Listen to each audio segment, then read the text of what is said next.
Tony, I'm going to ask you a very basic question. What the fact that you've been able to raise fresh capital at sub 9%, that clearly means that there is no liquidity crunch and there are enough lenders to the India Bulls paper.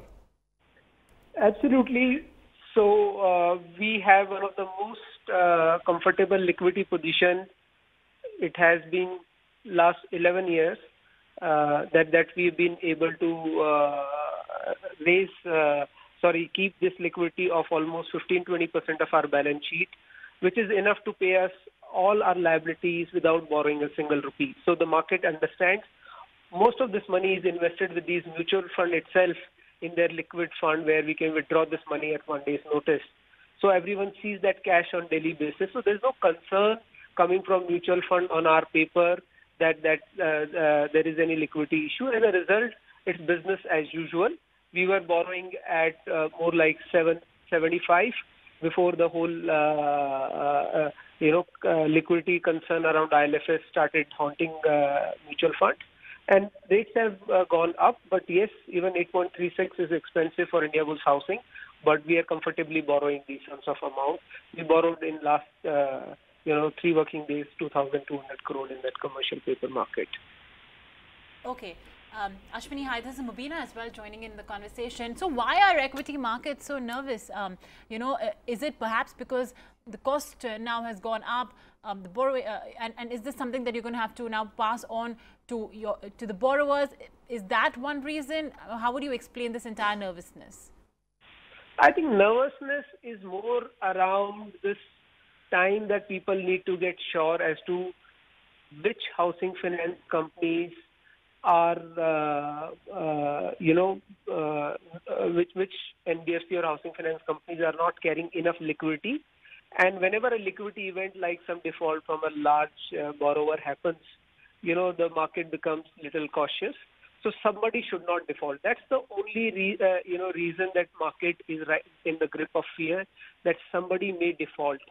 But from Indiabulls housing perspective, we are one of the few CRISIL AAA paper in the entire market space, and the smart money, the fund managers understand that part, that the CRISIL AAAs are very well researched. Our rating agency, especially the CRISIL, has gone and spoken to each fund manager, each bank, wherever our monies are lying in cash. And after all that, only we are getting all these funds. So that is, a different pedestal that market treats Indiabulls housing, because it is very liquid at all points in time. Stock down. I'll ask you a pointed question. Is this hand on heart traders who are selling because of leverage, or some institutional investors are generally getting nervous about the tightening interest rate regime in India? I'm not aware that any institutional investor has sold at any scale. So I would tend to believe these are more of trading, which is happening. Yes, there is some increased volume. Our historic average has been 3-4 million shares. It is more like 10 million shares which are trading. But most of it is, trader-driven volume. And I don't think so institutional investors are selling in any manner. Now, just for the benefit of our viewers, the point which I would also like to bring out is that this is the quarter end close. Quarter end close, normally liquidity gets tight because of advance payment commitment and others. And yet you've managed to raise capital at a very decent rate. So that also tells you that there is no liquidity crisis in the system per se also.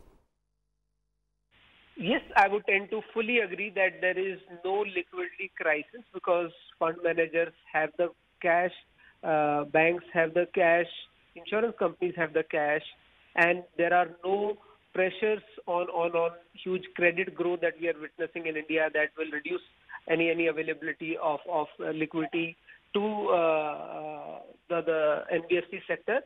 So it is more of fear mongering, which it's a vicious circle. If equity behave in a certain manner, then the debt market takes cue from them and they start questioning, and then that delays that availability to some of the NBFC. So I think it is that fear cycle which has got unleashed. But my sense is all good rated all well-managed NBFC will continue to do well as far as liquidity is concerned. And then this whole cost thing is matter of maybe 1-2% of the borrowing may be done at a higher rate.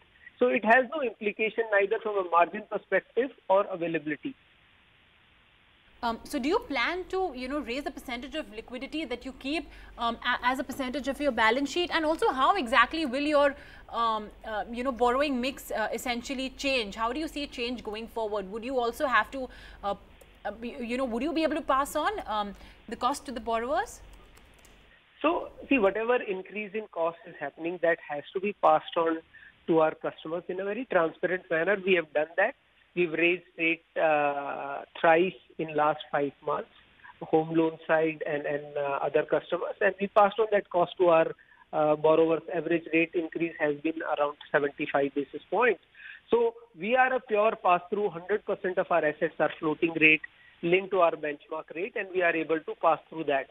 On questions of liability mix, that depends upon where we get the cheapest cost of fund and longer tenor. But we are so comfortable. Just to give you an idea, we have 23,000 crore cash on balance sheet. There is 18,000 crore of scheduled our borrowers repayment due over next 6 months. So we have this 41,000 crore over next 6 months, which is coming in, and what is going out is only 19,000 crore. So we have more than twice the money we require to pay back all our liability without borrowing a single rupee from the market for next 6 months. So that is the kind of cushion we always live with on the liquidity side, and we are perhaps one of the most liquid and solvent balance sheet out there. I suppose this is something that maybe the market as well wanted to hear. Thanks a lot, Ashwini, for joining us on ET, now trying to alleviate some of the worries the markets did have at this point of time. And you're seeing the stock price as well of Indiabulls Housing Finance sharply off the day's low. Now, in fact, it's just higher by about 5 to 6, lower rather by about 5 to 6% after crashing in double digits.